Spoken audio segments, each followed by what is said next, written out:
Hey guys, Simon T here. Welcome back to another video blog. I wanted to have a chat to you this week about an observation that I've observed, I guess, for want of a better word, over the last couple of weeks, just in terms of the activity and actually the results of our auctions, of the people of our sellers that are going to auction, and just our success rate. Over the last 3 weekends, with the exception of last Saturday, I'm going to go back 2 weeks and just talk about our success rate that I've mentioned in my weekly e-newsletter.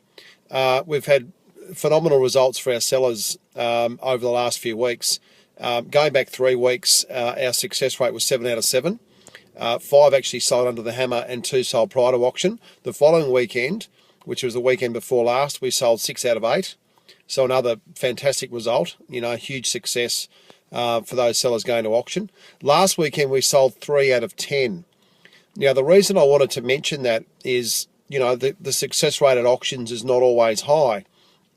But just talking to the sales agents and some of the other auctioneers in the group about the difference in a week, it's an interesting observation that a number of our sellers that had auctions coming up, their properties were coming up for auction, they actually attended some of our other auctions in the weeks leading up to their auction, which we always encourage them to do, particularly if they haven't auctioned before, and just see how the auction day unfolds for the property.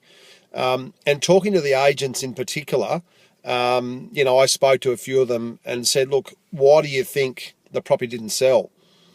It all got back down to the seller's expectations and how realistic they were in terms of what their property was worth. That there's sellers, I believe, that get a good result for their property at auction are those that accept market conditions, they accept the feedback that buyers provide, they accept any offers that come forward on auction terms, but they also accept that on the day, if there's fair competition on the property, that a fair result is always achievable.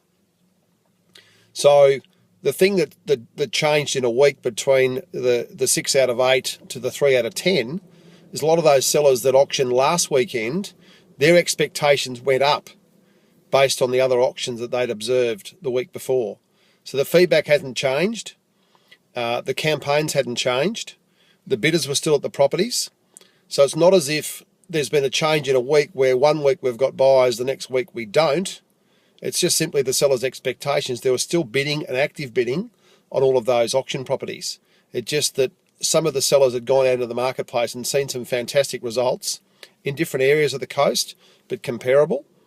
And their expectations sometimes went up as much as 5 and 10% just in a week. Basically saying to the agent, well, I want more for my house now. So it kind of doesn't work that way. The feedback is the feedback. So it's not as if, we've gone from a marketplace where we've had buyers to no buyers. We still had activity on those particular auctions last weekend, but sellers' expectations went up.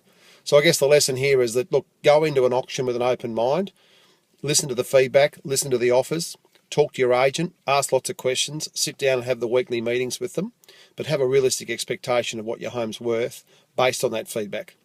I hope that helps. Over and out for this week. Have a fantastic week. We had a great day last Sunday at the Sunshine Coast Marathon. Ray White had something like 60 or 70 people involved, either in competing or volunteering on the day. A lot of the volunteers were wearing the Ray White T-shirt, so fantastic to support the local community. Hope you got out and enjoyed it. Spring is certainly here. Fantastic weather back on the coast. Look forward to talking to you soon on the next video. Okay, over and out. Bye for now.